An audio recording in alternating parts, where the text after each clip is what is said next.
Donc, bienvenue à ce conseil municipal du 15 avril 2025 et je vous propose qu'on fasse l'appel des conseillers. Stéphane Ducourtieu. Présent. Jean-Pierre Lanet. Oui. Nadine Hagenbach. Présent. Bernard Rougier. Présent. Jean-Pierre Perrier. Présent. Mireille Lejus. Présente. Jacques Moutarde. Présent. Dominique Aupetit. Présente. Isabelle Dugot. Présent. Thierry Roger. Absent. Annick Bocula a donné procuration à Jean-Pierre Lanet. Marie-Françoise Hayez est excusée. Joanne Picou est excusée. Romain Cognas, absent. Benjamin Bouquet est excusé. André Berger. Présent. Marie-Antoinette Borderie. Présent. Jean-Luc Léger. Présent. Michel Gomy a donné procuration à Jean-Luc Léger. Bernard Pradel. Absent pour des raisons de santé. Bernard Jaumier est excusé. Oui, absent pour des raisons d'obsèques dans sa famille. Céline Collet-Dufeil est excusée. Catherine Debens. Je vous propose de désigner un secrétaire de séance. Je vous propose Dominique Aupetit. Y a-t-il des oppositions, des abstentions? Non. Donc Dominique pourra nous lire donc le compte rendu de la séance précédente. Bonsoir à tous. Au cours de la séance du 26 mars 2025, le conseil municipal a autorisé le maire à signer le renouvellement de la convention territoriale globale 2020-2024 pour les années 2025 à 2028. Donner mandat au centre de gestion de la Creuse pour lancer la consultation pour la mutuelle santé des agents communaux. Valider la modification de la convention à intervenir avec VIV3, Cœur d'Aquitaine, pour le centre de santé. Céder la parcelle ZA 330 à la SAS Massaju. Approuver le programme d'extension et de réfection des locaux de la gendarmerie d'Aubusson. Pris acte de l'annulation de la libération numéro 8 du 4 juin 2020. Approuver le projet Coulée verte tranche 2 et solliciter des financements. Fixer le taux d'avancement de grade pour les agents communaux. Mise à jour le tableau des emplois et effectifs. Renouveler la ligne de trésorerie pour 500 000 €. Approuver les comptes de gestion des budgets de la commune, de l'eau et de l'assainissement collectif. Approuver les comptes administratifs des budgets de la commune, de l'eau et de l'assainissement. Procéder à l'affectation des résultats pour les budgets de la commune, de l'eau et de l'assainissement. Pris acte de l'état annuel des indemnités des élus et à autoriser Monsieur le maire ou son délégué à signer les documents utiles à l'exécution des présentes décisions. Merci Dominique. Vous avez reçu donc hier soir le compte rendu de ce conseil municipal. Avez-vous des observations? Moi j'en ai une. Oui, Catherine Debens. C'est pas grave, c'est moi qui parle. Je voulais simplement rajouter à la page 10, après les propos de Jean-Luc Léger, j'avais précisé que je validais ces propos-là et je tenais. Voilà, donc je tiens à ce que ce soit écrit dans le compte rendu. Donc page 10, comme quoi vous validiez les propos de Jean-Luc Léger, hein, c'est ça? Donc entre la prise de parole de Jean-Luc Léger et la mienne en fait, c'est ça? Catherine? Sûrement. Catherine? Oui, oui. C'est entre les propos de Jean-Luc Léger et les miens, c'est ça? Page 10, ok, d'accord. C'est noté. Y a-t-il d'autres observations? Non. Eh bien, je mets au vote. Y a-t-il des oppositions? Il n'y a plus des abstentions. Adopté à l'unanimité, je vous en remercie. Le point suivant, attribution de marché de travaux, encore 4, voirie, réseaux divers. Donc, une procédure adaptée donc, a été lancée le 5 février 2025 donc, afin de sélectionner l'offre la plus avantageuse économiquement pour l'accord cadre à bon de commande travaux de voirie et réseau de la commune d'Aubusson. Donc la durée de ce marché est fixée à 1 an renouvelable 3 fois. Le montant minimum et maximum défini par le marché sont les suivants: 40 000 € hors taxe minimum et 600 000 € hors taxe maximum par an. Donc, suite à l'avis d'appel public à la concurrence, 2 offres ont été réceptionnées à la date limite de remise des prix, qui était fixée donc le mercredi 12 mars 2025 à 12 h. Donc, ce sont la SAS Eurovia et la Colas France qui ont répondu. Donc, après une première analyse des offres réalisée par la CAO donc, du 1er avril 2025, un courrier de négociation et de demande de vérification ou de confirmation de certains prix unitaires a été envoyé à chacun des candidats, ainsi qu'une invitation à optimiser leur offre telle que le prévoyait le règlement de la consultation. Donc, une nouvelle date limite de remise des offres a été fixée au 10 avril 2025 avant 12 h. Donc, la CAO s'est à nouveau réunie hier soir, donc le 14 avril 2025, afin de procéder à l'ultime analyse et au classement des offres. En fonction des éléments indiqués dans le tableau en annexe, elle propose donc au conseil municipal de retenir le classement d'attribution suivant. Donc au rang 1, la SAS Eurovia PCL, qui a obtenu la note globale donc, de 100 points sur 100. Et au rang 2, la Colas France, qui a donc obtenu la note globale de 75,79 points sur 100. Donc, considérant l'avis de la commission d'appel d'offres en date donc, du 14 avril 2025, et donc il vous est proposé de valider le classement tel que présenté dans l'analyse des offres jointes au projet de délibération, d'attribuer donc l'accord cadre à bon de commande travaux de voirie et réseau de la commune d'Aubusson à l'entreprise SAS Eurovia PCL, et de m'autoriser à signer l'accord cadre à bon de commande correspondant et tout document relatif à ce dossier. Y a-t-il des questions ? Pas de questions. Bon, il s'agit donc un accord cadre pour les travaux que nous réalisons sur la commune. Voilà. Et donc, y a-t-il des oppositions? Des abstentions? Adoptées à l'unanimité, je vous en remercie. La délibération suivante. Appel à projet FIPD 2025. Alors, donc le premier appel à projet, donc le FIPD, c'est le Fonds interministériel de prévention de la délinquance. Donc on parle de vidéoprotection là. Donc le premier appel à projet, donc FIPD 2025, sécurisation des établissements scolaires, pardon. Donc l'appel à projet est lancé pour 2025 sous réserve de mise à disposition de crédits et sous réserve de la circulaire d'emploi des crédits FIPD au titre de l'année 2025 non parue à ce jour. Donc la sécurisation des écoles s'inscrit dans un axe prioritaire de la stratégie nationale de prévention de la délinquance 2020-2024. Donc les directrices des écoles Villeneuve et la Clé des Champs nous ont demandé la sécurisation des accès pour éviter des intrusions malveillantes. Donc en effet, les plans particuliers de mise en sécurité, les PPMS des 2 écoles, préconisent la sécurisation des portails des accès de nos écoles. Voilà. Donc il vous est proposé donc d'approuver la demande de subvention d'investissement auprès de l'État dans le cadre du Fonds interministériel de prévention de la délinquance, de solliciter un financement à hauteur de 80% pour les travaux liés à la sécurisation de l'école maternelle Villeneuve et de l'école primaire Clé des Champs, estimé à 60 000 € hors taxe. De dire que les dépenses seront inscrites au budget 2025 au compte 23 318 et m'autoriser à signer tout document relatif à ce dossier. Avez-vous des questions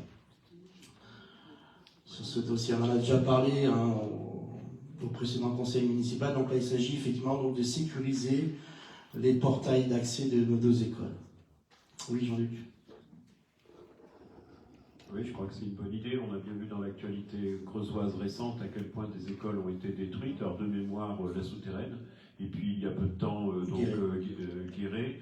Je pense que ça dit des choses sur notre société. Alors moi, je ne suis pas sociologue, mais qu'on s'en prenne à des écoles, bien sûr, il faut essayer de comprendre. Je ne sais pas pourquoi, mais en tout cas, ce qui est sûr, c'est qu'aujourd'hui, une école n'est plus sacrée. On peut s'en prendre à une école, alors qu'il n'y a aucune raison objective de s'en prendre à une école. Donc voilà, effectivement, tout ce qui peut permettre la sécurisation des écoles, des accès aux écoles, eh bien, est la bienvenue. Et j'ai envie de dire malheureusement, parce que pour qu'on en soit arrivé là, c'est que notre société, elle va bien mal. Tout à fait, et d'ailleurs, pour aller dans le sens de cette délibération-là, l'école La Clé des Champs a été victime d'une intrusion dans la nuit de dimanche à lundi et des tags ont été retrouvés donc, sur diverses parties du bâtiment. Alors, ce ne sont pas, vu la nature des tags, c'est sûrement des jeunes. Mais il n'empêche que des gamins arrivent à s'introduire dans l'école, donc effectivement, il est important de la sécuriser.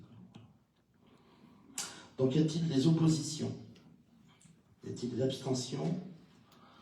Adopté à l'unanimité, je vous en remercie. Un deuxième appel à projet, toujours dans le cadre du Fonds interministériel de prévention de la délinquance. Là, on va parler de vidéoprotection. Là aussi, on avait vu avec le gendarme Clou qui nous avait exposé au dernier conseil la fois dernière donc, ce que c'était que la vidéoprotection. Donc là aussi, c'est un projet qui est lancé pour 2025 sous réserve de mise à disposition de crédits et sous réserve de la circulaire d'emploi des crédits FIPD au titre de l'année 2025 non paru à ce jour. Donc les fonds interministériels de prévention de la délinquance, donc FIPD, a vocation à soutenir les actions s'inscrivant dans les orientations du comité interministériel de prévention de la délinquance et de la radicalisation, définie par la stratégie nationale de prévention de la délinquance. Donc le développement de la vidéoprotection, depuis ces dernières années, s'est inscrit dans le cadre d'une politique de modernisation des outils au service de la sécurité. Elle peut également permettre aux enquêteurs de s'appuyer sur les images enregistrées dans le cadre d'une enquête judiciaire. Donc, afin de sécuriser les espaces particulièrement vulnérables, il est possible donc de solliciter des financements liés au projet d'installation de dispositifs de vidéoprotection. Donc, considérant que la commune d'Aubusson souhaite se doter d'un dispositif qui permet la protection des lieux exposés à des risques d'agression, de dégradation, il vous est donc demandé d'approuver la demande de subvention d'investissement auprès de l'État dans le cadre du Fonds interministériel de prévention de la délinquance, de solliciter donc un financement à hauteur de 50% pour l'installation d'un système de vidéoprotection estimé à 70 800 € hors taxe. De dire donc que les dépenses seront inscrites au budget 2025 au compte 21 318 et de m'autoriser donc à signer tout document relatif à ce dossier. Vous avez en annexe donc le projet, enfin c'est un projet qui est global, mais on va pas installer les 11 caméras comme c'est préconisé dans l'annexe que vous avez sous les yeux. On va commencer par ce bâtiment, comme on a déjà évoqué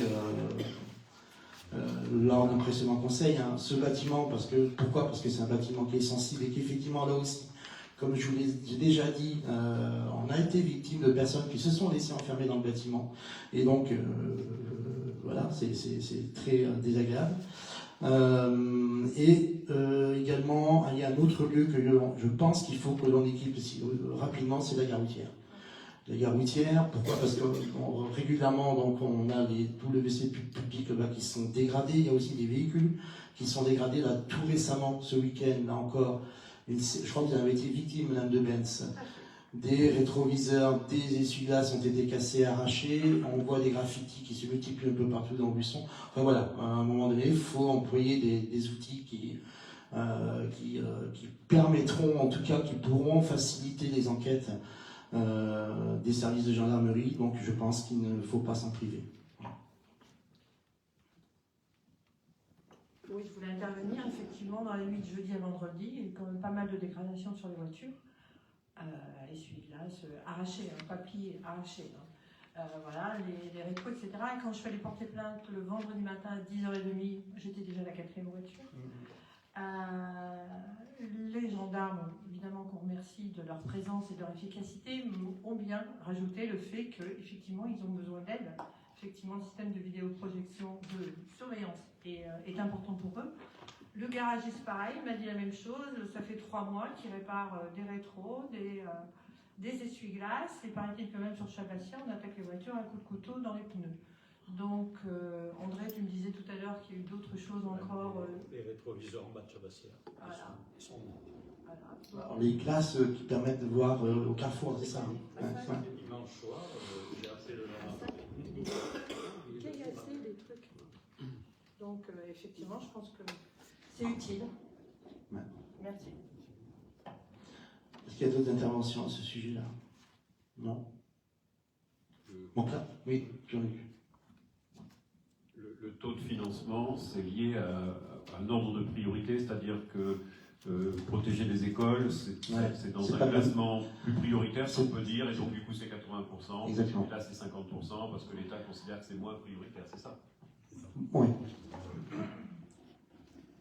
Puis c'est pas tout à fait le même système. La sécurisation Des portails, ça a un vrai coût en fait, parce qu'il faut remplacer le portail entier avec une gâche électrique, avec un système de vidéo, d'interphone vidéo, enfin voilà, plus des caméras. Enfin, le système en fait est beaucoup plus coûteux, vous l'avez vu dans les montants d'ailleurs, pour sécuriser 2 écoles que d'installer 11 caméras. Bon là, on ne parle pas sur 11 caméras, hein. On est bien d'accord, c'est 2 dans un premier temps en tout cas. Mais voilà, ça coûte moins cher d'installer 2 caméras que de sécuriser une entrée d'école. Est-ce qu'il y a d'autres interventions? Non, pas d'autres interventions. Écoutez, je mets au vote. Donc, y a-t-il des oppositions? Y a-t-il des abstentions? Adopté à l'unanimité, je vous en remercie. Le point suivant, une délibération de principe concernant l'espace de santé. On a là aussi, je ne vous fais pas tout le topo sur le centre de santé.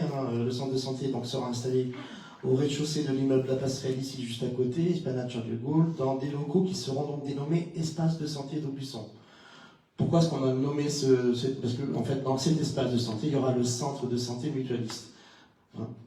Mais pourquoi cette délibération? Parce que, comme vous savez, comme je vous l'ai déjà expliqué, il y aura 2 autres plateaux, en tout cas 2 autres locaux qui pourront être mis à disposition à des praticiens en dehors donc, du centre de santé mutualiste. Donc il convient donc de définir un montant du loyer. Donc il vous est donc proposé donc le montant du loyer qui pourrait être de fixer le montant du loyer à 110 € du mètre carré par an, ce qui correspond en fait au loyer que l'on fait payer ici à France Service, à France Emploi et ainsi de suite. C'est exactement les mêmes tarifs, on n'a rien inventé.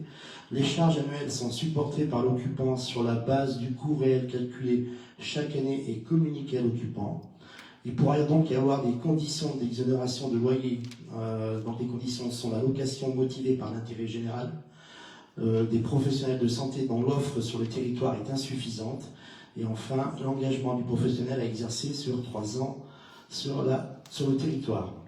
Les conditions d'occupation seront donc prévues par voie de convention adoptée en conseil municipal. Est-ce que c'est clair pour tout le monde?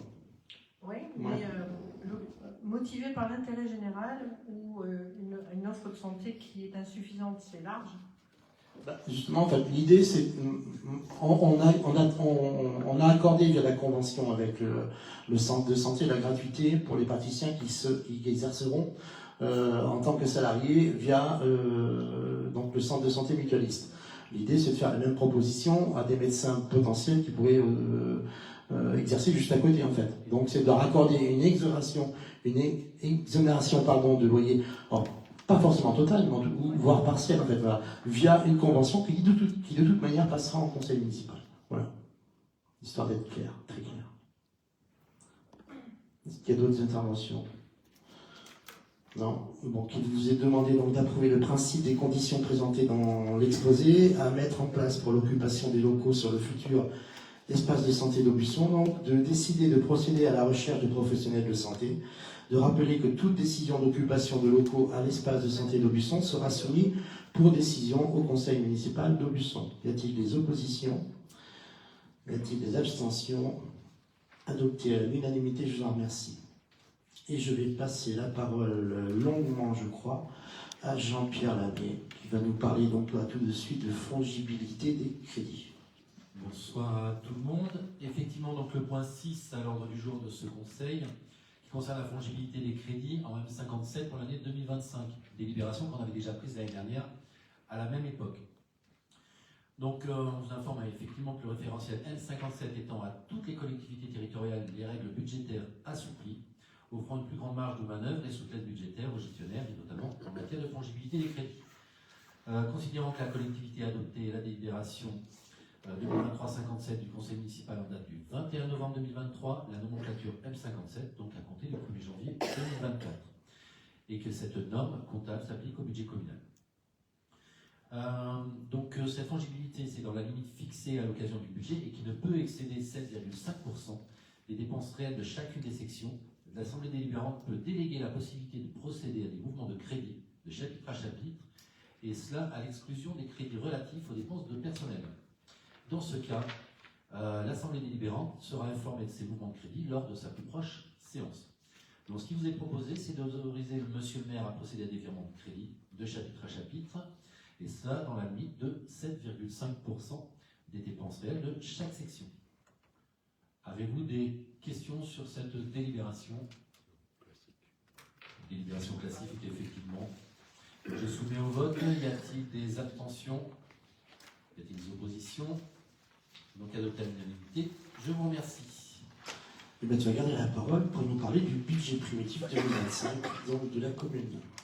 Exactement. Donc, eh bien, comme d'habitude, on a gardé les mêmes couleurs, à savoir le document du budget primitif, document de couverture rose, et note de synthèse annexée de la même couleur. Donc, cette note synthétique,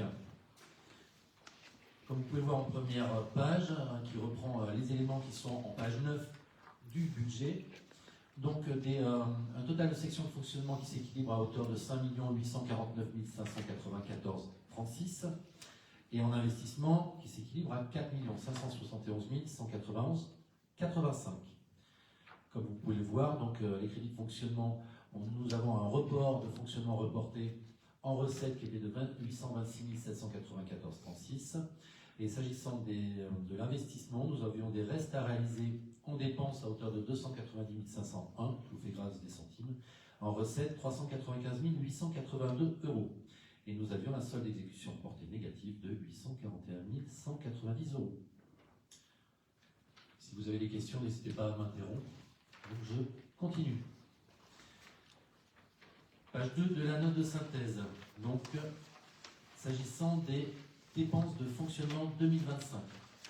Vous pouvez retrouver dans le budget, en page 34, la vue d'ensemble de cette section de fonctionnement et en page 37, la vue détaillée. Donc, dépenses de fonctionnement. Proposition 2025, y compris les restes à réaliser.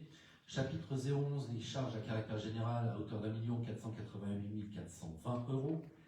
Les charges de personnel 2 150 200 euros. Les atténuations de produits 60 600.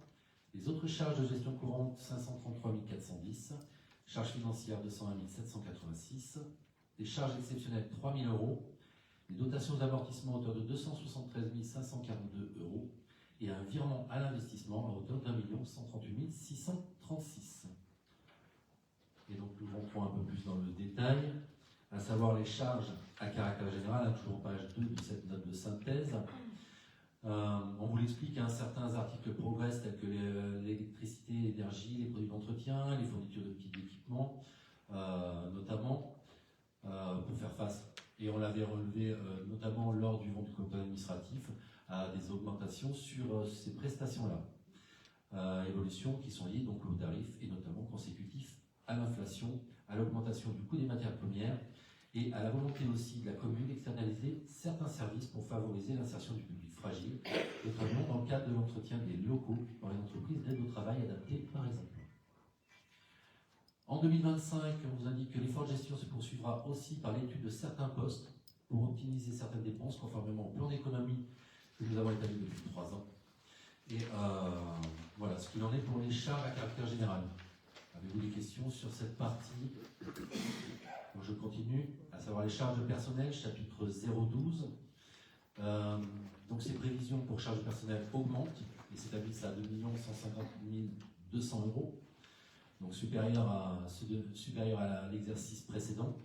Et cette augmentation est principalement due à l'augmentation des charges patronales, notamment la CNRACL, estimée à plus de 51 000 euros, à l'augmentation du taux de maladie supporté par l'employeur, à l'augmentation de personnel non titulaire pour le remplacement d'agents titulaires indisponibles, suite notamment à maladie, longue maladie et indisponibilité, et à la volonté d'anticiper les départs en retraite. Je continue. S'agissant des atténuations de produits au chapitre 014, comme d'habitude, en fait, il s'agit du reversement au SDEC de la part de la taxe sur la consommation finale d'électricité. Chapitre suivant, chapitre 65. Les crédits inscrits donc à ce chapitre ont une petite augmentation notamment liée à l'augmentation des créances admises en non-valeur. Un chapitre qui ne fait jamais plaisir systématiquement. Vous le savez, tous les ans, on passe des non-valeurs sur certaines dettes qui sont irrécouvrables. On a déjà eu des demandes de la part du SGC d'Aubusson pour admettre certaines cotes en valeur et donc on a déjà anticipé en augmentant les crédits qui sont voués à ce compte-là. Dans le charge de gestion courante, le budget dédié aux associations reste stable à hauteur de 100 000 euros et une enveloppe de demande spécifique de 18 500 est reconduite. S'agissant des charges financières, c'est donc à 201 786 euros, inférieur à l'année dernière, et ils correspondent essentiellement aux charges d'intérêt des emprunts. Nous avons également, donc je vous l'ai dit, des dépenses d'ordre de fonctionnement qui correspondent aux dotations d'amortissement. Je vous ai également indiqué le virement de la section de fonctionnement à celle d'investissement à hauteur d'1 138 000 euros. Et enfin, des charges exceptionnelles à hauteur de 3 000 euros qui correspondent à des annulations de titres qui correspondent à l'exercice précédent. Voilà par la partie dépenses de fonctionnement. Est-ce que vous avez des questions éventuelles? Donc je continue. Page suivante de la note de synthèse, page 4, qui reprend donc les recettes de fonctionnement que l'on retrouve au budget en page 36 en vue d'ensemble et en page 42 sur la vue détaillée. Recettes de fonctionnement, donc les produits des services et domaines et ventes, donc à hauteur de 151 201 euros, comme d'habitude, qui sont les facturations opérées par la commune à divertir, notamment à ses locataires, au budget d'eau notamment aussi, et les produits de cantine scolaire et du photovoltaïque.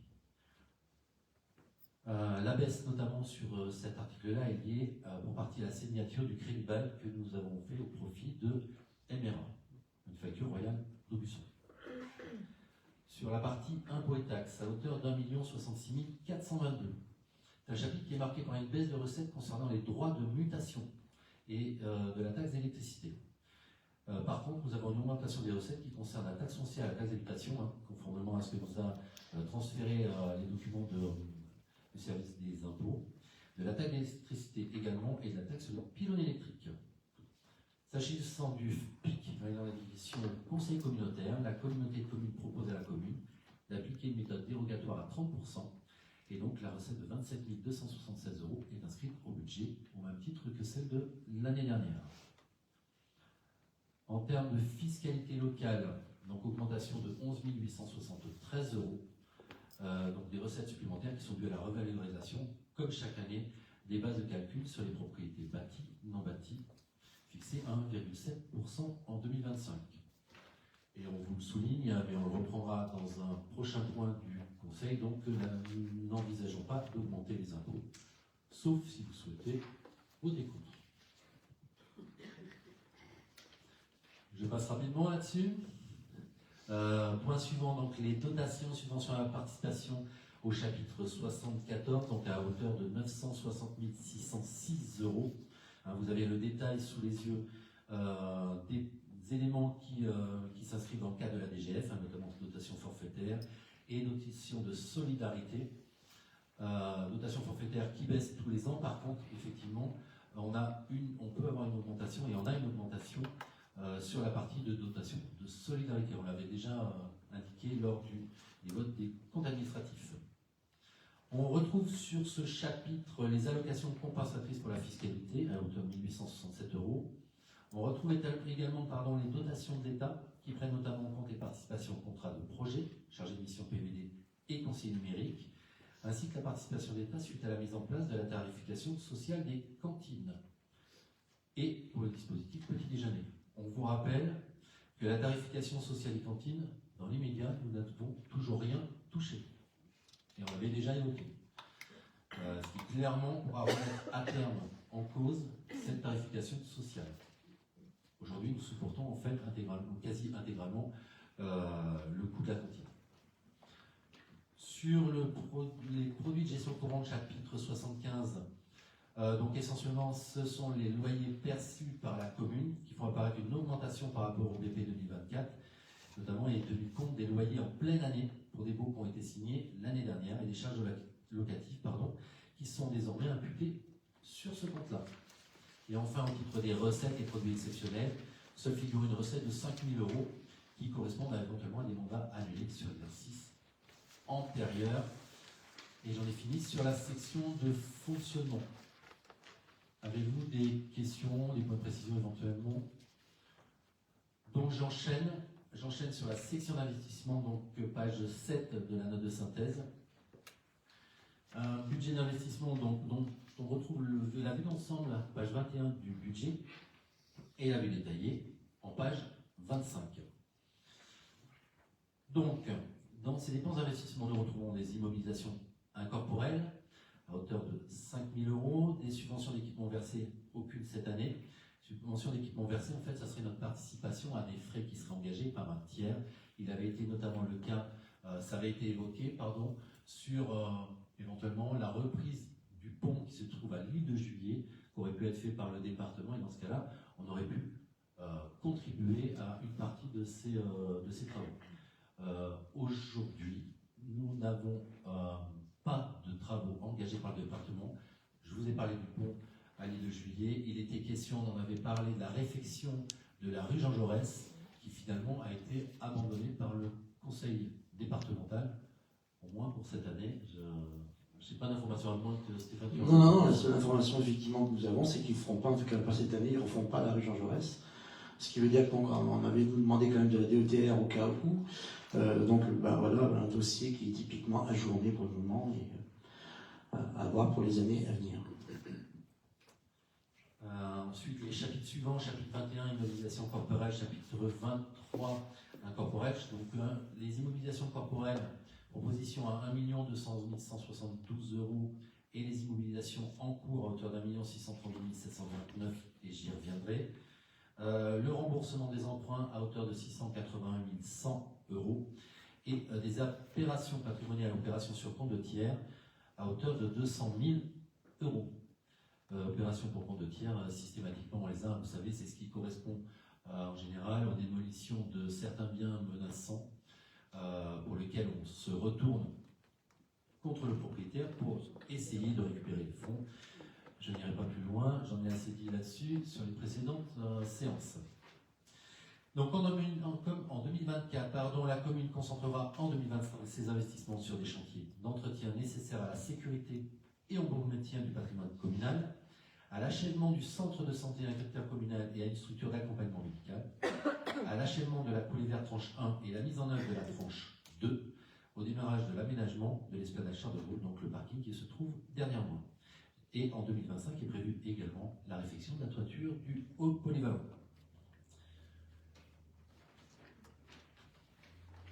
Je passe à la page suivante, puisque j'ai déjà abordé le principe des remboursements d'emprunt. Donc j'aborde les immobilisations corporelles, chapitre 21. Donc essentiellement, donc, est prévu cette année l'acquisition de terrains nus côte verte, l'acquisition d'une maison et de son terrain en pré-entrée suite à une succession vacante, une centrale de traitement d'air à la maison des sports, des acquisitions également liées au programme de végétalisation, notamment des arbres, ce sont des plantations vivaces, les chaufferies des écoles, du petit matériel également pour les services techniques, de l'acquisition de véhicules, poursuite du déploiement des LED, notamment sur l'éclairage public, dans le cadre des œuvres d'art, des reliures de registre, la mise en conservation également de la collection Fougerolles, des panneaux d'affichage électronique en extérieur de la mairie, du mobilier urbain, la mise aux normes du stade de rugby et de la vidéoprotection, et ça, on l'a déjà abordé. Et nous avions également des restes à réaliser en investissement à hauteur de 152 772 €. Stéphane, est-ce que tu veux revenir sur certains points ou pas, sur l'investissement ? Non, on en a déjà parlé au débat d'orientation budgétaire. Moi, je voulais que je refasse un petit point sur le pourquoi du comment de certains projets qui, donc, on l'a vu tout à l'heure, le projet de la Jean Jaurès ne se fait pas cette année parce que le département n'y va pas. On avait parlé d'un projet de passerelle sur la Beauce, là aussi, là c'est l'État qui ne finance pas pour cette année, donc en tout cas, donc on n'ira pas sur la passerelle.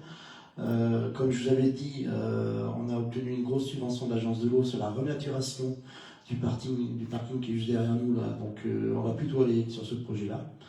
Bien évidemment, mais on a parlé de tout ça, mais bon, donc la réfection de la toiture du polyvalent, là on va lancer un appel d'offres là dans les jours qui viennent.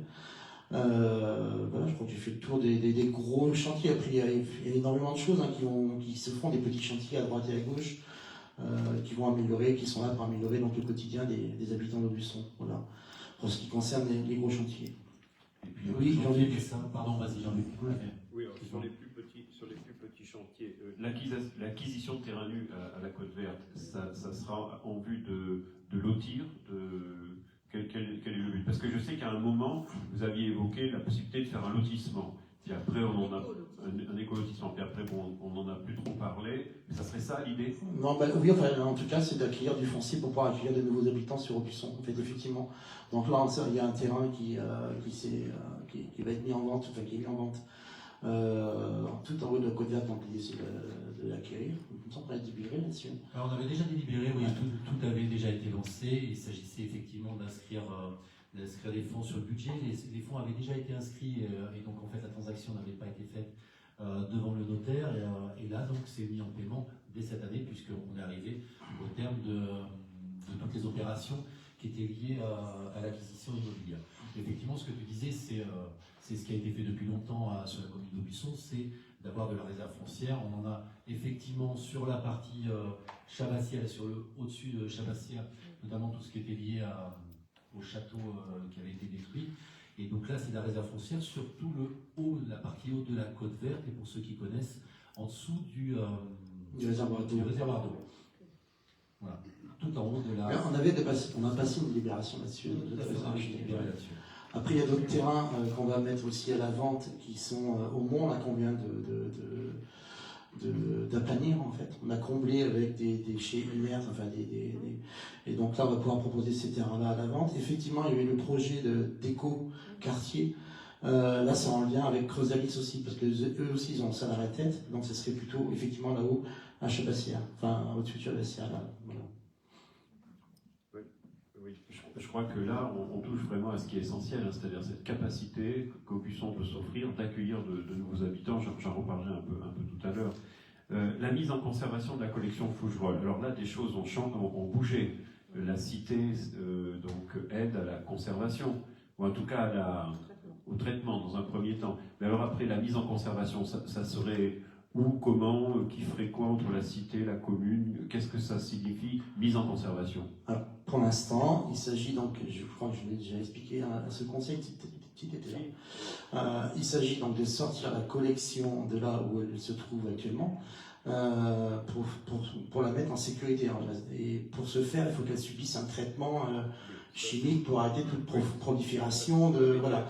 La première étape du projet qu'on a initié, c'est ça, en fait. C'est on sort la collection de là-bas, on l'amène, enfin, on la nettoie, on lui fait subir un traitement pour stopper toute dégradation, voilà, et elle sera donc effectivement stockée dans les locaux, dans les réserves de la Cité internationale de la tapisserie. Ça, c'est la première étape que l'on a enclenchée. Voilà, on a consulté Jean-Marie Dor pour ne pas les cacher, et M. Pinton également, voilà, pour mener cette opération-là. Après, effectivement, une fois qu'elles seront stockées et donc en sécurité dans les réserves de la cité, il faudra entamer là une nouvelle démarche, par contre, là, ce n'est pas la même, hein, de restauration, dans cette première étape, il y a aussi un inventaire qui est fait. On photographie les œuvres et on identifie celles qui sont vraiment en très mauvais état, celles qui valent le coup d'être restaurées ou pas, celles qu'il faut garder mais qui ne peuvent pas être restaurées, en tout cas pas dans les médias. Voilà. Donc il y a tout ce travail d'inventaire qui sera fait à cette première étape. Une fois que ce travail d'inventaire est fait, elles seront donc stockées dans les réserves de la cité, et après il y aura effectivement une deuxième étape à mener qui est donc de restaurer les tapisseries en elles-mêmes. Ça, c'est une autre étape, et là aussi se fera avec le concours de la Cité internationale de la tapisserie.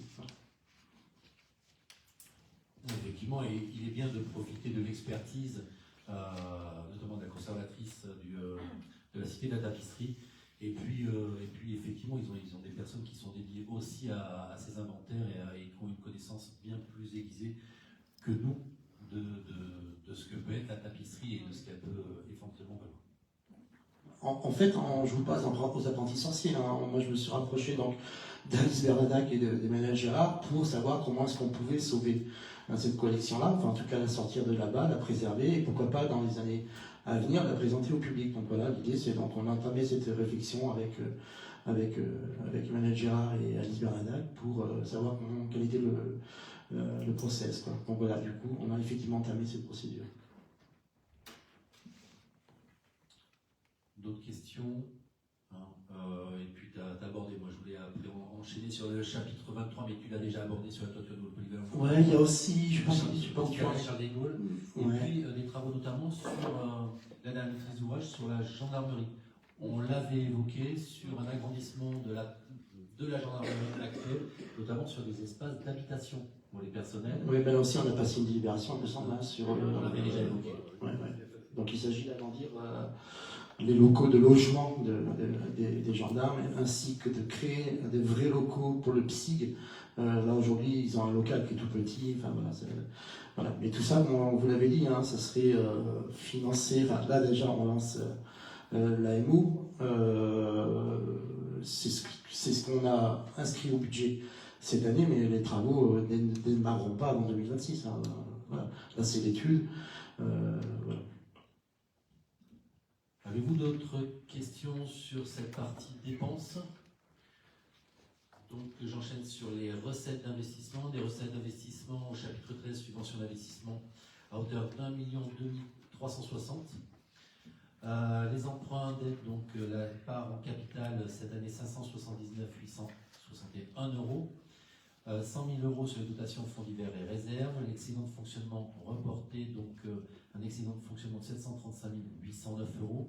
Les cautionnements 1100. Des produits de cession d'immobilisation à hauteur de 144 000 €. Le virement de la section de fonctionnement, j'avais évoqué, à 1 138 636 €. Des opérations de transfert, il s'agit là des opérations d'amortissement, 273 542,10 €. Et on retrouve les opérations pour compte de tiers dont j'ai parlé tout à l'heure, à hauteur de 200 000 €. On a un montant total de 4 175 309 auquel on ajoute les restes à réaliser en recettes. Donc on a bien un équilibre à 4 571 191,85 €. En détail, donc, compte 16, s'agissant de projets structurants, la commune prévoit de contracter certains emprunts cette année pour couvrir les besoins de financement, et ça dans l'attente de subventions complémentaires ou d'accords fermes sur les financements.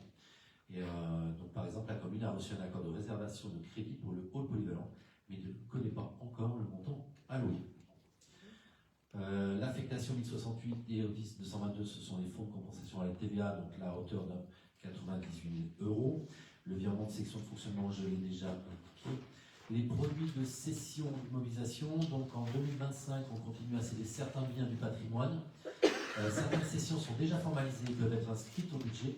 Notamment un bien qui est situé au 25 rue des Fusiliers, on l'avait déjà évoqué, à hauteur de 140 000 € au budget. Donc on a 4 000 €. Les 4 000 € c'est une reprise sur un bien, sur un tracteur tondus qu'on va changer et pour lequel on a une reprise. Et donc Stéphane l'a indiqué, la vente de terrain à bâtir sera engagée pour permettre l'accueil de nouvelles familles. J'en ai fini sur les recettes. Comme d'habitude, vous pouvez retrouver dans le budget.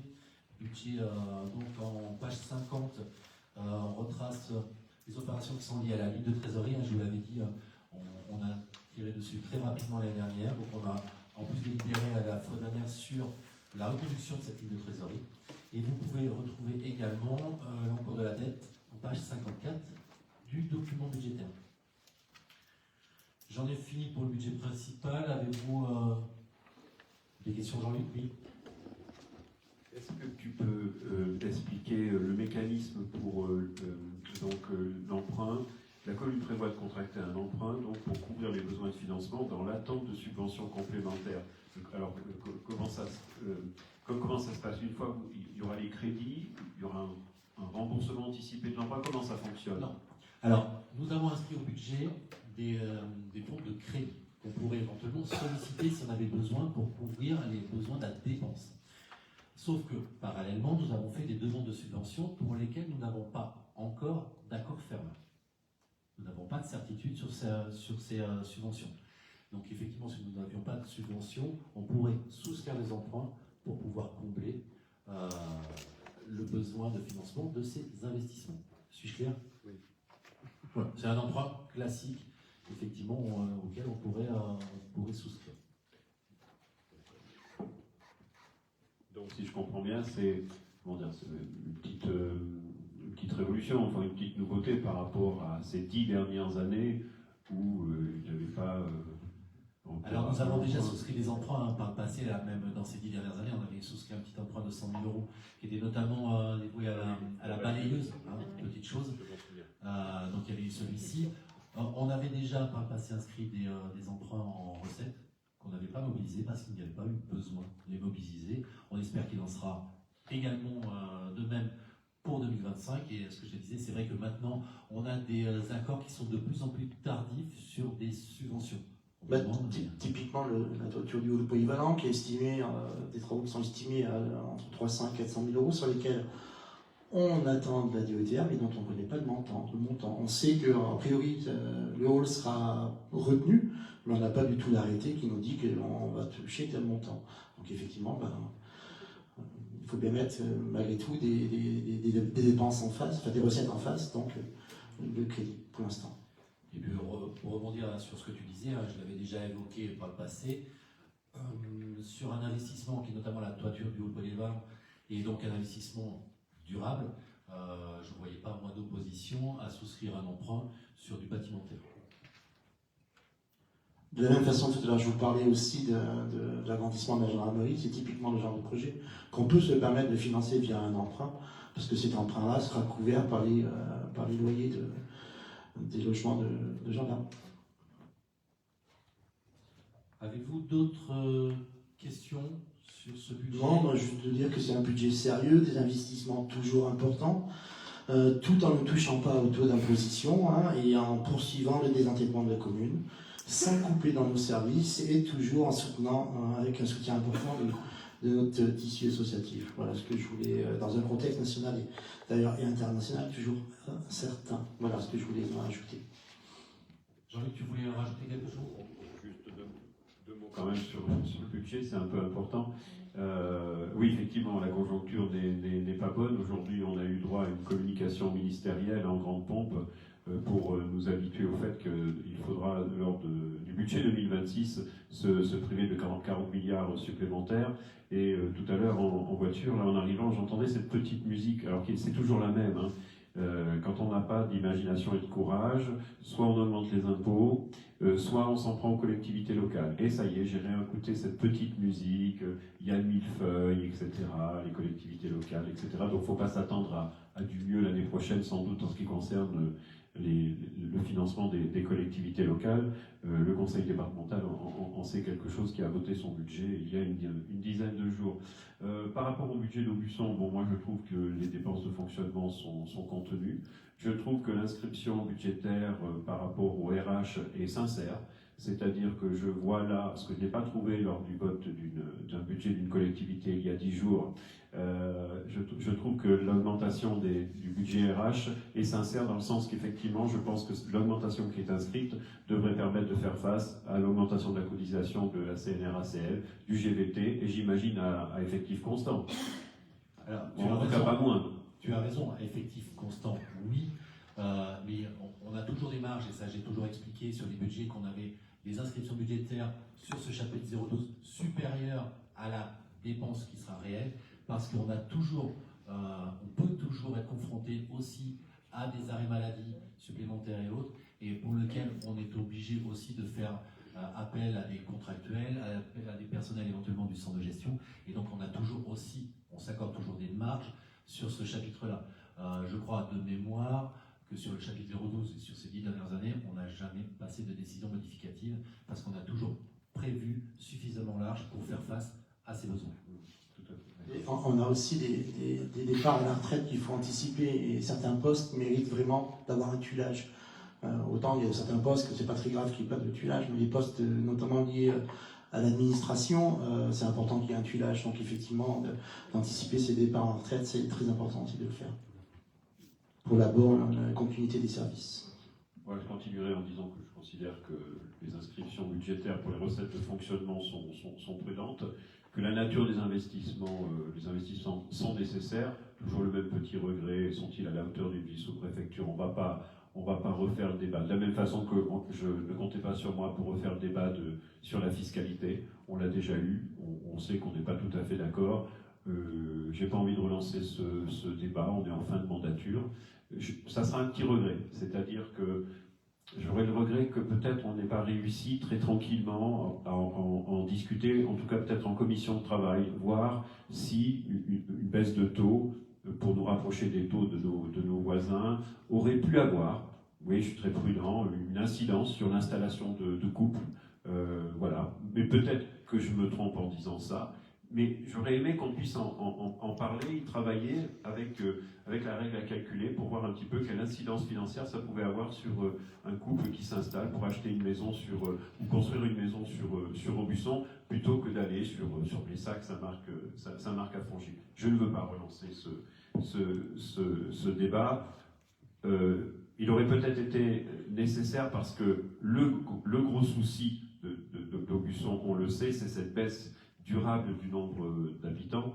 Aubusson se rapproche des 3000, hein, on connaît le nombre d'habitants qu'il y avait il y a 40 ans, c'était à peu près le double. Et donc, peut-être que la question qui se pose devant toute décision, c'est mais est-ce que ma décision est bonne pour freiner la chute, voire augmenter le nombre d'habitants? Et donc, le débat que nous aurions pu avoir sur la fiscalité aurait peut-être pu y participer. En tout cas, j'ai eu l'impression, pour terminer, que ça avait été un petit peu tabou. Alors, à des époques peut-être un peu plus compliquées ici, et donc du coup, ça aurait été un peu peut-être l'impensé. Voilà. Pour rebondir un peu, et effectivement, il n'y a pas besoin de faire de polémique particulière. Je suis d'accord avec toi, il serait toujours bon d'accueillir plus d'habitants sur Aubusson, on en est tous d'accord. Ce qu'on voit aujourd'hui sur la baisse de population qu'on a à Aubusson, c'est ce qu'on retrouve aujourd'hui sur des communes équivalentes sur le département, des communes qui ont des charges de centralité importantes. On retrouve cette problématique de baisse de population sur Guéret, on le retrouve également sur la souterraine qui est passée en dessous de la barre symbolique aussi des 5000 habitants. Je suis tout à fait d'accord là-dessus.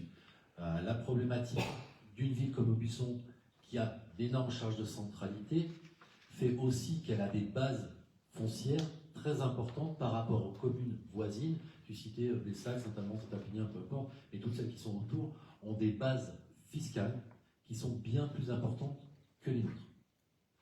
Tout ça lié parce que sur un contexte local, c'est-à-dire qu'effectivement, sur le bassin d'Aubusson, on va retrouver du médical, hôpital, des médecins, on va retrouver des commerces, énormément de commerces d'ailleurs, on va retrouver beaucoup de choses qui, hélas, on va dire hélas, contribuent à l'augmentation des bases, mais on peut quand même se réjouir d'avoir quand même sur notre commune l'intégralité de ces services à disposition des habitants.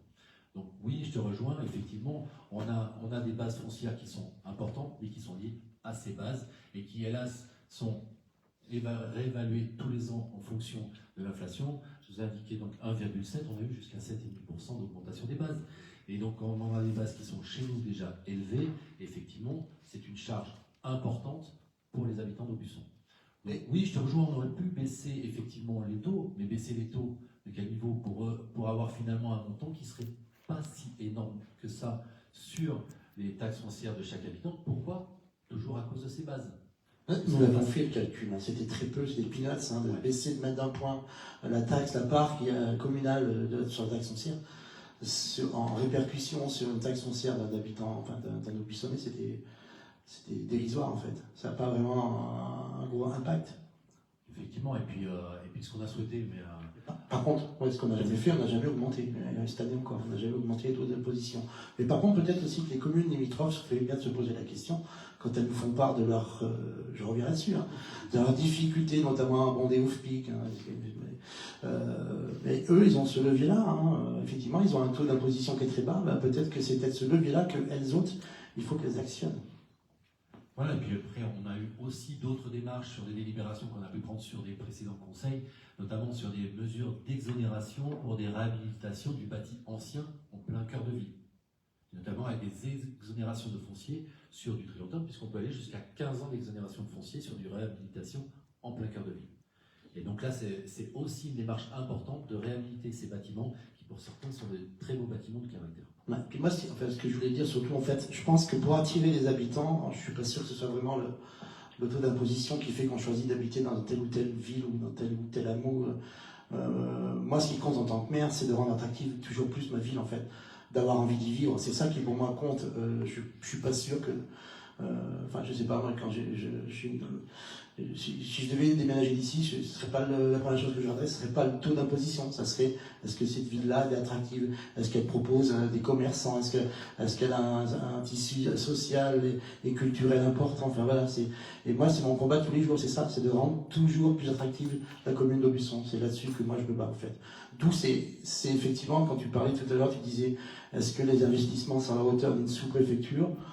Ben, moi, vu les retours que j'ai, je pense que oui. Les personnes que je croise me disent, qu'est-ce qu'il est agréable de venir à Aubusson? Ben, voilà, je veux dire, c'est ça qui, pour moi, est important. C'est que les gens aient plaisir à venir à Aubusson. Voilà, et c'est comme ça qu'on attire, pour moi, la population. J'ai bon espoir, moi, sur le prochain recensement. Il faut aussi recontextualiser le dernier recensement. Il s'est placé en plein Covid. Je pense qu'à Aubusson, on a loupé des gens. Il y a des gens qui n'ont pas été recensés, j'en suis sûr et certain. Donc, je pense que le prochain recensement, qui doit avoir lieu là bientôt d'ailleurs, 2025 ou 2026, on aura, je l'espère, en tout cas, de bonnes surprises. Voilà. Oui, pour terminer, Jean-Pierre, tu faisais allusion aux charges de centralité. Elles existent, mais elles ont quand même beaucoup diminué. Parce que, regarde, par rapport à il y a 10 ans, beaucoup ont basculé du côté de la communauté de communes. La piscine municipale, qui génère toujours beaucoup de déficits, piscine intercommunale, le boulodrome intercommunal, le pôle enfance de responsabilité intercommunale. Donc beaucoup de ces grosses charges de centralité ont basculé quand même du côté du budget de la communauté de communes. Il en reste. Mais la piscine, voilà une sacrée charge de centralité qui maintenant est assumée par la communauté de communes avec un déficit annuel d'environ 600, 700 000 euros les mois années. Hein. C'est pas rien. Oui, non, mais je suis d'accord avec toi. Effectivement, il y a des charges qui ont été transférées effectivement Mais pas à la toutes. communauté de communes, mais avec aussi la part de fiscalité qui a été transférée. Notamment lors des CLEC, on a transféré énormément de fiscalité sur la communauté de communes et les charges qui étaient liées à ces transferts étaient incluses dans les commissions d'évaluation des charges transférées. Avec un coefficient de pondération très important. Avec effectivement, et on y a clairement un peu perdu sur ces transferts, même lors du dernier audit qui avait été fait par un cabinet, effectivement, qui avait trouvé effectivement que Aubusson était un petit peu perdant quand même dans le jeu. Et en termes de, pardon, excuse-moi, mais je continue, mais c'est vrai qu'en charge centralité, il nous en reste beaucoup. Il faut savoir que par exemple, on a un cinéma sur la commune d'Aubusson qui est financé en partie par la communauté de communes, mais en partie, et beaucoup, en grande partie aussi, par la commune, puisque tout le bâtiment est propriété de la commune, et tous les investissements qui sont faits dedans, notamment on a changé les sièges, on refait l'intérieur, ça par exemple c'est la commune. On va parler Puis au polyvalent, sur lequel on met 300 000 euros cette année, 300 à 400 000 euros sur le polyvalent. C'est typiquement un équipement qui, lui aussi, a plutôt une portée intercommunale que communale. Pardon, j'en finis tant. La maison des sports, sur laquelle on a parlé de la CTA, la centrale de traitement d'air, là aussi, on va mettre 140 000 euros là-dessus. C'est typiquement, pour moi, un équipement à vocation intercommunale. La maison des sports, elle est fréquentée par 2000 personnes par semaine. C'est pas des Aubussonnais, c'est pas que des Aubussonnais qui fréquentent cet équipement-là. Le hall polyvalent, c'est pareil. Là, ce sont des charges de centralité pour moi. Ce sont de vrais équipements qui, pour moi, ont une vocation intercommunale. Voilà. Et c'est pourtant Aubusson qui emporte les financements, les travaux et l'entretien. Ouais. Et puis regardez le bâtiment dans lequel nous nous trouvons aujourd'hui, qui est un gros pôle administratif où on retrouve énormément d'éléments qui sont attractifs aussi. France Travail, pardon, mais on trouve maison de service et autres. Ce bâtiment-là a coûté très cher à la collectivité et il coûte encore puisque le taux d'endettement, effectivement important, mais qui réduit très fortement tous les ans, il est notamment lié à l'investissement qui a été fait sur ce bâtiment et clairement un investissement qui se voit parce qu'aujourd'hui, s'il n'avait pas été fait, on aurait une vraie verrue au centre de la commune d'Aubusson. On peut dire que ce bâtiment aujourd'hui a de l'attrait. Il a de l'attrait également même par ses parkings qui génèrent quand même beaucoup de place, sur lesquels on peut aussi avoir des manifestations. Je glisse vite fait une petite brocante qui aura lieu ce dimanche. On va faire la renaturation effectivement derrière du parking, voilà. Mais c'est quand même un élément de centre-bourg qui permet à beaucoup de gens de se garer, beaucoup de gens pour aller faire leurs courses en centre-ville, et également aux commerçants de se garer juste à côté de leur commerce. Voilà, je pense qu'il y a eu des gros investissements qui ont été faits et qui clairement ont porté préjudice à la commune. Et ça, des investissements qui n'étaient pas exclusivement à destination des Aubusonnais, mais bien à destination de tout le bassin de vie de la commune d'Aubusson. Et on peut en citer d'autres, notamment les stades, et enfin voilà, surtout ce qui est sportif, oui. On a de vraies charges de centralité, on ne va pas y revenir. Effectivement, moi j'attendais avec espoir une revalorisation des dotations globales de fonctionnement avec une reprise en compte, notamment des charges de centralité. On en avait parlé longuement à Jean-Luc par le passé. J'attends toujours, je ne vois toujours rien venir. Et au contraire, quand on reprend les tableaux, et vous l'aviez sur le document de note de synthèse du compte administratif, regardez les baisses de dotation de fonctionnement qu'on a eues sur ces 10 dernières années, c'est énorme. Aujourd'hui, on aurait même pu financer avec cette baisse de dotation carrément un polyvalent tout neuf. Voilà, ça c'est une vraie baisse énorme pour une commune comme la nôtre. Et il semblerait que ce n'est pas fini. Hélas. Et pour autant, on n'a quand même pas attendu les annonces de l'État pour faire des économies. Et ce que tu disais, nous avons des dépenses de fonctionnement qui sont maîtrisées. On a fait depuis des années énormément d'efforts sur le fonctionnement, sur tout un tas de choses en termes de fonctionnement pour aujourd'hui réduire la charge. Je pourrais parler notamment d'investissement sur les LED en termes d'éclairage public. Pas de chance, hein. C'est vrai qu'à un moment donné, on a beaucoup investi sur les LED et dans le même temps, on avait une augmentation d'électricité qui fait que ça ne se connaissait pas comptablement, mais en même temps, si on n'avait pas changé par des LED, on se serait retrouvé avec une facture énergétique qui aurait été juste démesurée. Voilà. Je pense que voilà, on a fait de gros efforts, des efforts qui sont payants. Aujourd'hui, on arrive à dégager des excellents de fonctionnement qui sont quand même importants. On le relevait la dernière fois lors de la séance du Conseil sur les comptes administratifs. Vous l'avez vu, hein, un budget de fonctionnement 5,8 millions. On a quand même dégagé en excellent de fonctionnement plus d'1 million, 1,3 million. 1,3 million sur un budget de fonctionnement de 5 millions, ok. Je trouve que c'est pas mal. Et moi, j'en suis assez content. J'aimerais faire mieux, mais je trouve que ce niveau-là, déjà d'excédent, est quand même très, très intéressant. Vas-y, oui, non, la dernière question sur l'hôtel de ville. Donc le COPIL est lancé, il y a eu des visites qui ont eu beaucoup de succès. Donc rien n'est inscrit cette année, ça veut dire que c'est l'année de la réflexion et que tout se fera plus tard sans doute. Bah oui, là pour l'instant, comme je l'avais annoncé, c'est effectivement là, c'est une réflexion sur le devenir de l'hôtel de ville. Après, il y aura on va dire qu'à la fin de l'année, donc il y aura il y aura un projet qui lui émergera de cette réflexion collective. Après quoi, il faudra aller chercher des financements. Donc effectivement, c'est pas tout de suite. Donc c'est plutôt 2026, la mandature prochaine peut-être.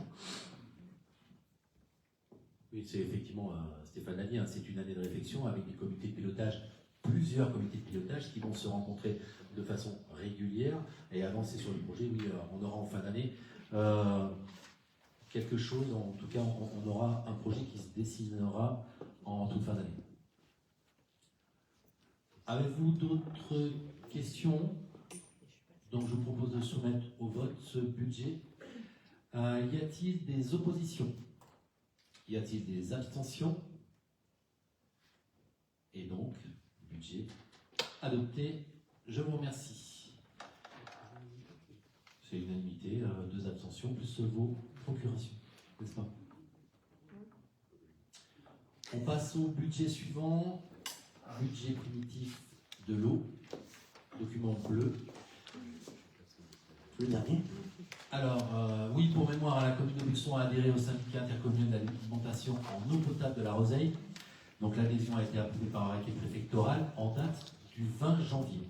Pour ces raisons, la commune est tenue d'établir un budget 2025 pour couvrir la période qui va du 1er au 20 janvier 2020. C'est pour ça, nous avons fait un budget. Mais pour autant, vous avez dû remarquer que dans les documents qu'on vous a transmis, nous n'avons pas fait de note de synthèse. J'ai fait le souhait de monter un budget, quasiment un budget correct, et ça c'est notamment à destination du syndicat d'eau de la Roseille qui, quand il va reprendre ce budget, pourra se baser sur les éléments qu'on a pu noter dans ce budget-là, notamment sur les bases d'amortissement ou autres. Nous n'avons pas fait de synthèse pour une raison très simple. C'est qu'entre le 1er janvier et le 20 janvier, donc sur lequel se déroule ce budget, nous n'avons passé aucune opération comptable. Donc, je vous propose un budget en section d'exploitation équilibré à 301 681 € et en section d'investissement à hauteur de 202 066. Je vous le présente. Je ne veux pas dire que je vous le présente pour rien, mais je vous le présente quand même. Donc, je suis prêt à toutes les questions que vous pouvez me lancer. Mais voilà, nous n'avons pas estimé qu'il était utile de faire une note de synthèse qui élaborait toutes les pistes de ce budget, puisque clairement on fait de pistes, il n'y en a pas. Ce sera bien le syndicat d'Orsay qui fera un budget spécifique pour la partie eau qui concerne la commune d'Aubusson. Mais avez-vous des questions? Donc je vous propose de le soumettre au vote, et je vous dis, pas de dépenses, pas de recettes, de toute façon je vous dis, ça s'est arrêté le 20 janvier dernier. Il n'est pas possible aujourd'hui d'émettre un mandat ou un titre de recette sur ce budget. Y a-t-il des oppositions? Y a-t-il des abstentions? Et donc budget adopté à l'unanimité. Je vous remercie. Point suivant, point 9, le budget annexe de l'assainissement. Celui-ci, nous le gardons. Donc document vert, document budgétaire et note de synthèse également verte. Donc un budget fonctionnement avec des crédits de fonctionnement en dépenses à hauteur de 332 831 € et des recettes à hauteur de 262 100 €, auquel on ajoute un résultat de fonctionnement reporté excédentaire, donc en recette à hauteur de 70 731 €, soit une section de fonctionnement équilibrée à hauteur de 332 831 € et 82 centimes. S'agissant de la section d'investissement, des crédits d'investissement en dépenses à hauteur de 428 644 €, auquel on ajoute des restes à réaliser à hauteur de 69 339 €, soit un total de 497 983 € et 20 centimes. Et en recettes d'investissement, 167 000 € de crédits nouveaux, plus des restes à réaliser à hauteur de 108 000 € de recettes. Donc nous avions également un solde d'exécution reporté positif de 222 983 €. Donc on a un montant égal donc de 497 983 € et 20 centimes. Donc vous pouvez tout retrouver la page vue d'ensemble en page 4 du document budgétaire, donc document bleu. S'agissant des restes à réaliser, je ne l'ai pas évoqué, mais pour le budget communal, mais les restes à réaliser, vous avez été fournis lors du vote du compte administratif. Donc pour mémoire, la commune d'Aubusson a signé un contrat de concession de service public d'assainissement avec l'entreprise Veolia, et celui-ci court jusqu'au 31 décembre 2037. S'agissant de la section d'exploitation, donc un projet de budget que je vous ai présenté, qui fait apparaître un total de crédit d'exploitation en diminution de 39 581 € par rapport à celui de 2024. En dépenses de fonctionnement, nous prévoyons en 2025, et vous retrouvez les détails en page 12 du budget. Donc au compte 615-23, 41 911 € pour faire face à des travaux d'urgence, éventuellement sur les réseaux. 25 000 €, c'est les rémunérations de cabinet qui accompagnent la collectivité pour le renouvellement de concession, éventuellement on n'en aura pas besoin. 4 000 € de frais de publicité. Au 623, compte 62-15, 40 000 € pour le remboursement à la commune des personnels mis à disposition, ce qu'on peut faire comme travaux au niveau du budget assainissement et qui sont assurés par les services techniques de la collectivité. Au compte 65, 50 € pour des charges de gestion courante, au chapitre 66, le remboursement des intérêts d'emprunt, et au compte 678, d'autres charges exceptionnelles, notamment le versement du solde de l'avance consentie par le budget principal de la commune pour un montant de 45 870. Cette avance, vous vous rappelez, j'en ai pas parlé cette fois, il s'agissait du dossier Sourcotech qui sera définitivement clos. Voilà. Le solde de l'avance courait encore pour 3 ans. On a fait le choix, effectivement, de solder une fois pour toutes ce dossier. J'avoue que j'en avais assez de le voir courir. D'autant plus que, oui, tu disais que c'est peut-être lui aussi le dernier budget d'assainissement on ne sait pas. On ne sait pas, puisque là-dessus, effectivement, à un moment on peut faire des transferts de compétences, à un moment on ne peut plus en faire, on ne sait plus. Voilà, ceux qui sont allés ne peuvent plus revenir en arrière. Enfin voilà. Je ne vais pas parler un peu du bazar autour de ces transferts de compétences, mais j'ai pas trouvé d'autres mots. J'aurais pu dire pire, mais je m'arrêterai à celui-ci. Ça commence par la même lettre. Ça commence par la même lettre. Sur les recettes de fonctionnement, recettes essentiellement constituées du résultat reporté de 70 731 €.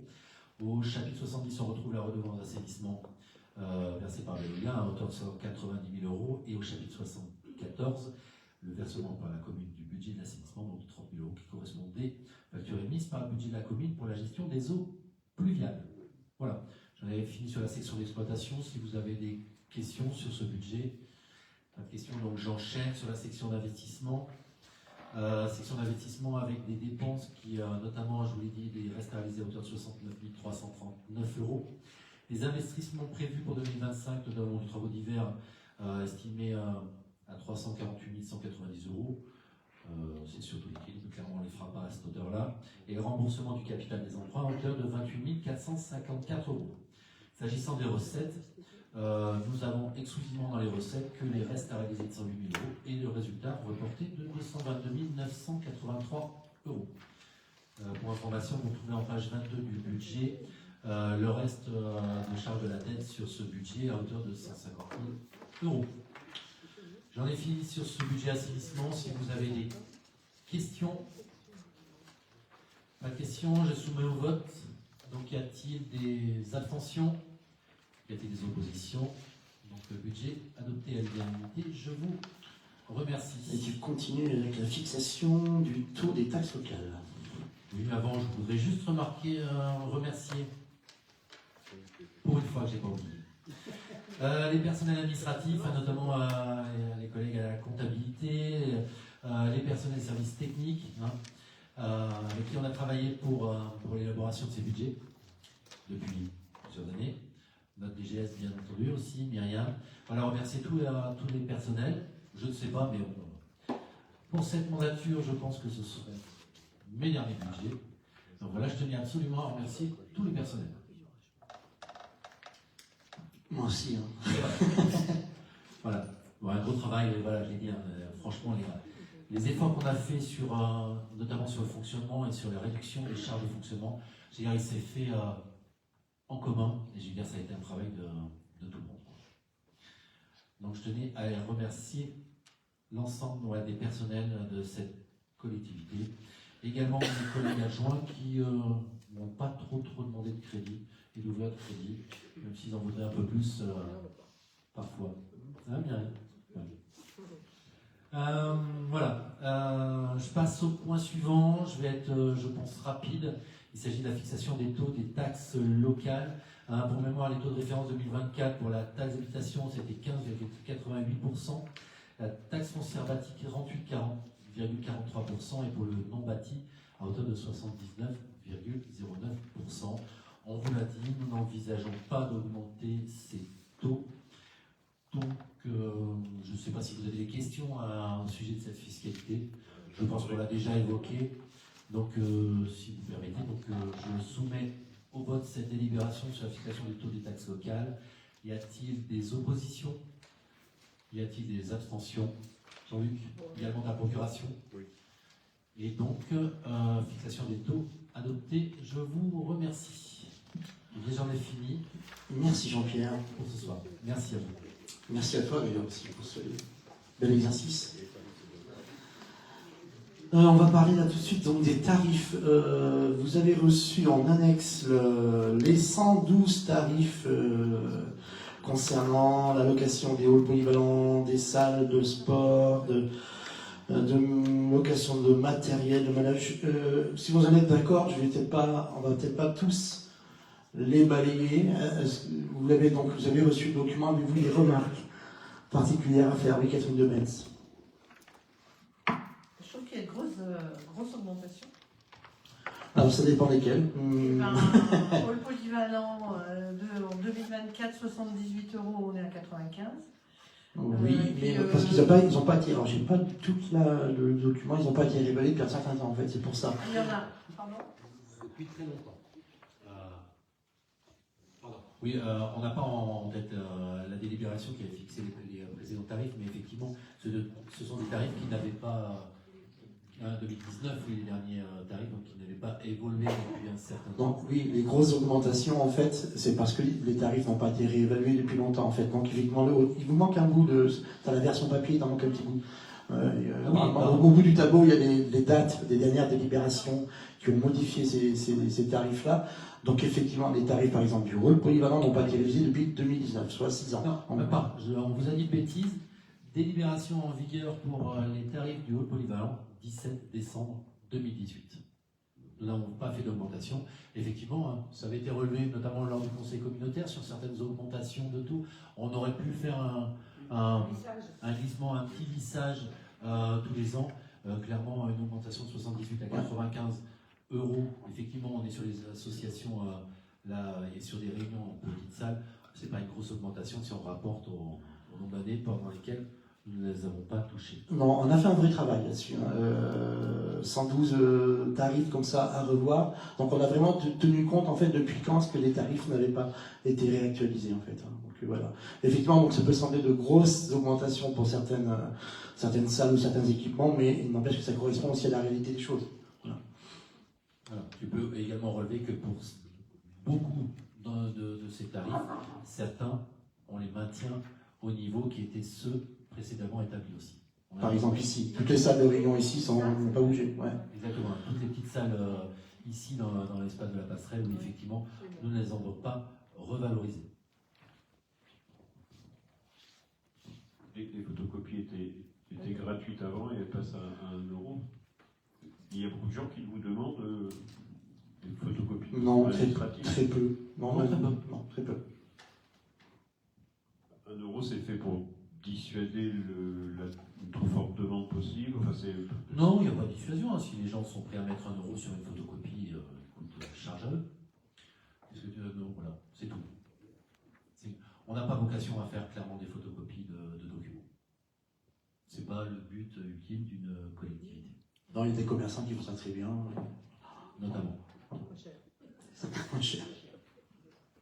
Non, mais ça prend du temps personnel aussi. Enfin, je veux dire, le personnel n'est pas là pour faire des photocopies. Quoi.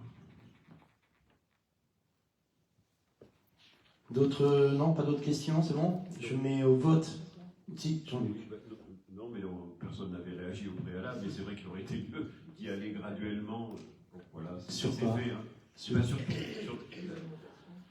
beaucoup d'augmentations, là, tout à l'heure on disait la marche est un peu haute, et c'est vrai que les personnes n'y a pensé, pas plus vous que nous, d'avoir pensé chaque année à remonter un petit peu plutôt que d'avoir une grosse bascule. Quoi. En fait, c'est ça. Ce qu'on s'est dit en fait aussi, du coup, c'est que ces tarifs-là, il faudra les revoir tous les ans en fait. Pour éviter des grosses augmentations comme ça, effectivement, si les tarifs sont revus annuellement, donc je pense qu'il sera une habitude qu'il faudra que les suivants prennent, enfin que l'on prenne en tout cas, voilà, c'est-à-dire que ces tarifs-là soient révisés annuellement et l'intégralité des tarifs. Voilà. Après, comment? Comme la TOL. Ah oui. Comme la TOL. Oui. Donc, est-ce qu'il y a d'autres questions, d'autres interventions sur les tarifs? Non?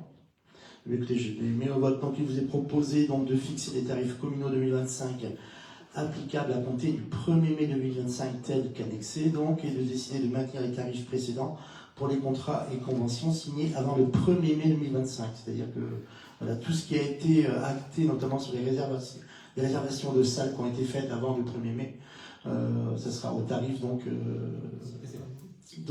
précédent. Voilà. Y a-t-il des oppositions? Y a-t-il des abstentions? Adopté, je vous remercie. Eh bien, nous arrivons au terme de ce conseil municipal et nous sommes donc au chapitre des questions et informations diverses. Avez-vous des informations, des questions diverses? Jean-Luc. Oui, je voulais revenir sur le combat pour la ligne tu vas pouvoir nous en parler, tu étais reçu. Pour tout vous dire, j'étais vexé. Vexé de ne pas être de la délégation, parce que depuis le début, j'étais plutôt, comme d'autres, mobilisé. Je ne l'ai pas été, j'en fais pas une affaire, mais quand je vois le résultat, j'ai l'impression que c'est plutôt mi-figue, mi-raisin, c'est ça? En effet, c'est mi-figue, mi-raisin. Il n'y a pas eu de gros engagements. Nous, ce qu'on demandait, donc, c'était la suspension de la ligne. Là-dessus, on n'a eu aucun engagement de la part du ministre. Ceci étant, parce qu'il y a eu 2 temps, il y a eu 2 réunions.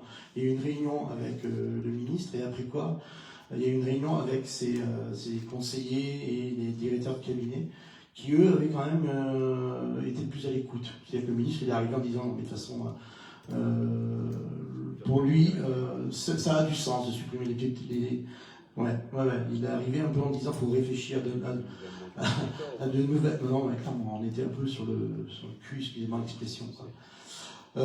Donc de sa part, on n'a rien obtenu du tout, si ce n'est effectivement, parce qu'après avoir lourdement insisté, moi ce que je lui ai redit en fait, c'est qu'on mettait un petit peu la charrue avant les bœufs quand même, c'est-à-dire qu'on décidait de suspendre la ligne avant même de savoir ce qu'on pouvait y faire sur cette ligne-là, et surtout savoir combien coûterait une régénération de cette ligne-là, parce qu'ils n'ont absolument aucun chiffre. En discutant avec eux, on se rend compte qu'il y a eu soi-disant une étude qui a été produite, mais personne ne s'y réfère, personne nous la montre, parce qu'en fait, ils ne savent pas. En fait. Donc on leur a demandé, mais faites d'abord une étude avant de décider du devenir de cette ligne-là. Donc c'est ce qu'on a obtenu. On a obtenu donc une étude flash. Voilà, ça c'est l'engagement du ministre. Mais après, on a parti donc avec les directeurs de CAB et les conseillers. Je pense qu'on a réussi, enfin je sais pas, mais on va voir, on leur a fait comprendre qu'il était urgent d'attendre en fait. Ne suspendez pas cette ligne. Attendons le résultat de cette étude pour prendre une décision en fait. S'il faut effectivement la suspendre pour y engager des travaux, ou si effectivement il faut la suspendre parce qu'effectivement, bah non, c'est trop important et il faut donc imaginer un autre mode de transport pour notre territoire. Voilà, donc on était un peu, effectivement un peu mi-figue, mi-raisin. Vous auriez pu changer la plaque en partant. Le ministre de l'aménagement du territoire qui dit il n'y a pas de sens pour les petites lignes, ben, c'est le ministre du déménagement du territoire. Hein. Ouais. Parce que commencer un débat avec les élus là-dessus, c'est très mauvais. Enfin bon, je sais que je l'ai convaincu. D'autant plus que ça, c'était le premier coup de fusil, parce qu'en ce moment, là, il y a eu le train de la colère. Apparemment, ils ont été aussi assez échaudés, hein, nos amis qui ont défendu le POLT ou le Paris-Clermont. Voilà, on voit bien que c'est des lignes qui sont des errances, qui ne sont pas la priorité, qui desservent pourtant le massif central. Ouais, c'est très inquiétant tout ça. Enfin, là, quand je dis ça, je dis une évidence. Hein, j'ai entendu parler de la décodette du vide. Ouais, il y a du monde dans la décodette du vide quand même. Hein, voilà. Donc voilà, donc on va voir ce que va donner cette étude-là. Et puis aussi, enfin moi ce qui est important en fait, c'est surtout qu'ils ne suspendent pas la ligne tant qu'on ne sait pas où on va et où on peut aller effectivement sur cette ligne-là. Voilà. Y avait-il d'autres oui, Catherine de Metz. C'est un sujet un peu plus léger. Je voulais savoir ce qui était devenu... Léger, ce qui est devenu la roseraie. Alors, on en a parlé tous les deux, voilà, mais je pense qu'il y a d'autres choses. La roseraie, justement, on est en train de la réaménager. En fait, effectivement, les roses ont été enlevées, parce qu'on s'en est fait piquer plein, ils étaient malades. C'est énormément de temps d'entretien des agents. Donc tout a été supprimé, parce que là, il y a aussi comment s'appelle le truc en bois. La pergola, oui, voilà, qui était en très très mauvais état, qu'il fallait absolument faire disparaître avant qu'elle ne tombe sur la tête de quelqu'un. Donc voilà, on a effectivement tout enlevé et on travaille là avec le paysagiste pour savoir sur ce qu'on y fait, ce qu'on va y faire en tout cas. Voilà. Juste dire pour faire sourire que je sens que la rose est en train de redevenir à la mode. N'est-ce pas? Bon, un autre sujet oui. Plus grave quand même. Est-ce qu'il y a un arrêté municipal contre la mendicité là? Parce que depuis cet été quand même... Oui, ce que je veux dire, à côté du petit casino, c'est régulier.